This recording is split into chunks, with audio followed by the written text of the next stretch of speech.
കാരണം ഞാൻ ഇന്ന് നന്ദി ഹിൽസിലേക്ക്, ബാംഗ്ലൂരിലെ എല്ലാവരുടെയും ഒരു ആഗ്രഹമാണ് നന്ദി ഹിൽസിൽ പോകുക എന്നുള്ളത്. ഞാൻ ഇന്ന് നന്ദി ഹിൽസിലേക്കാണ്.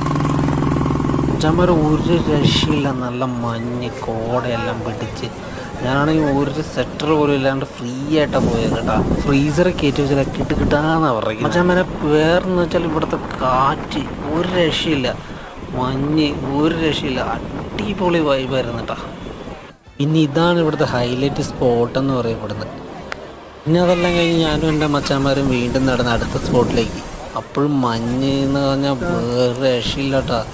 കീട്ടുകയുടെ അത് കഴിഞ്ഞ് വേറെ മച്ചാൻ പട്ടിയായിട്ട് വന്ന് എന്നെ സ്റ്റൈലായിരുന്നു. കുറേ നേരം അതിനെ ഭയം വിളിച്ച് നോക്കിയത്. ഞാൻ ക്യാമറയൊക്കെ ആയിട്ടല്ലോ ഫോട്ടോ എടുക്കാൻ പോയപ്പോൾ ഈ കൊച്ചു വന്ന് ബ്ലോക്ക് ചെയ്തു. പിന്നെ പറയാനുള്ളതെന്ന് വെച്ചിട്ട് ഈ ആൾ കൂടി നിൽക്കുന്നത് ഇതാണ് നന്ദീൻ്റെ ശില്പം. ഇതാണ് അവിടുത്തെ ഏറ്റവും ഫേമസ് എന്ന് അറിയപ്പെടുന്നത് കേട്ടോ. പിന്നെ ഞാൻ ചെറിയൊരു ഫോട്ടോഗ്രാഫർ ആയതുകൊണ്ട് എൻ്റെ മച്ചാന്മാർക്ക് ചെറിയ കുറച്ച് ഫോട്ടോസൊക്കെ